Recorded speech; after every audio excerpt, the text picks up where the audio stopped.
नमस्कार। आज बात करते हैं भारत की एक ऐसी एनर्जी क्रांति की जो सब कुछ बदल सकती है। चलिए इसे समझते हैं। ये सिर्फ एक सपना नहीं है, बल्कि एक ऐसी हकीकत है जो बनने की राह पर है।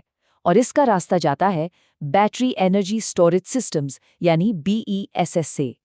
देखिए, भारत का लक्ष्य बहुत बड़ा है, 2030 तक 500 गीगावाट स्वच्छ ऊर्जा।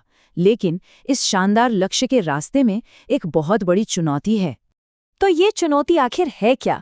चलिए भारत की इस एनर्जी पहेली को थोड़ा सुलझाते हैं।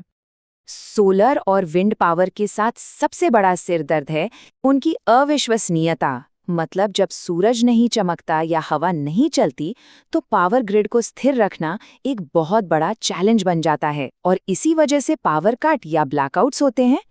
यही वो मिलियन डॉलर क्वेश्चन है जिसका जवाब भारत की एनर्जी सिक्योरिटी के लिए बेहद जरूरी है, और इसका जवाब एक विशाल पावर बैंक में छिपा है। तो पेश है इस समस्या का समाधान, भारत का अपना विशाल पावर बैंक। बेस यानी बैटरी एनर्जी स्टोरेज सिस्टम। आसान भाषा में कहें तो ये एक बहुत ही बड़ा रिचार्जेबल पावर बैंक है जो एक्स्ट्रा बिजली को स्टोर करता है और जब बिजली का प्रोडक्शन कम होता है तो उसे ग्रिड में वापस भेज देता है। असल में एक BESS प्लांट कुछ ऐसा दिखता है। ये जो बड़े बड़े कंटेनर नजर आ रहे हैं, ये असल में पावरफुल बैटरीज का घर है। यही वो सिस्टम है जो सोलर और विंड एनर्जी को 24 घंटे भरोसेमंद बनाते हैं। लेकिन BES इस दौड़ में अकेला नहीं है। एनर्जी स्टोरेज की दुनिया में इसका एक पुराना और बहुत बड़ा प्रतियोगी भी मौजूद है। चलिए इन दो मेन टेक्नोलॉजीज की तुलना करते हैं। एक तरफ है बेस और दूसरी तरफ है पम्प्ड स्टोरेज हाइड्रो यानी PSP। अब देखिए, PSP की शुरुआती लागत कम है और ये 40 साल तक चल सकता है, लेकिन दूसरी तरफ बेस को बनाने में बहुत ही कम वक्त लगता है। तो फर्क बिल्कुल साफ है।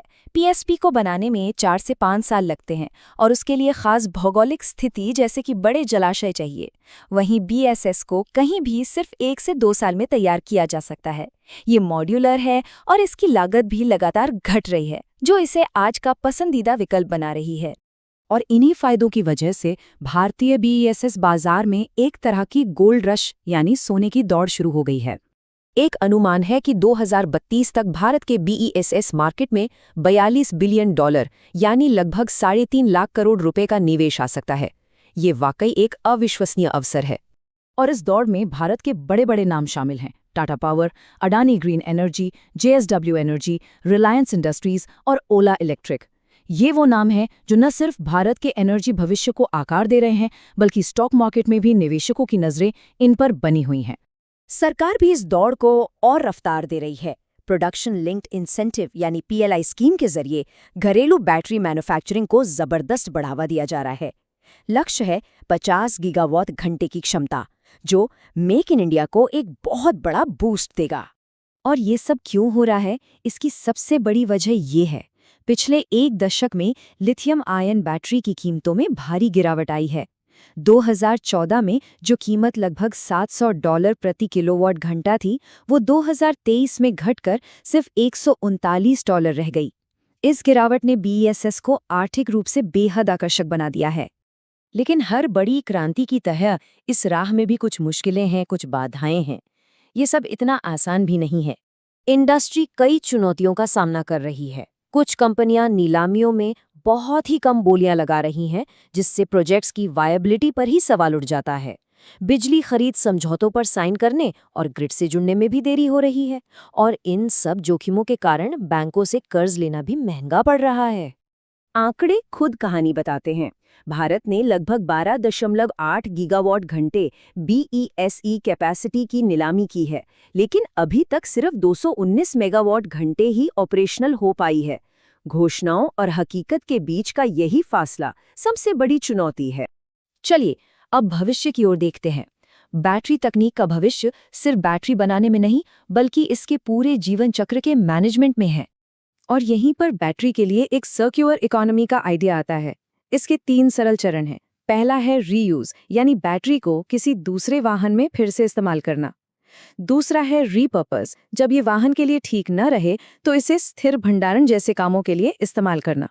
और अंत में है रीसाइक्लिंग। जब बैटरी पूरी तरह से खत्म हो जाए तो इससे लिथियम और कोबाल्ट जैसे कीमती मिनरल्स को वापस निकालना।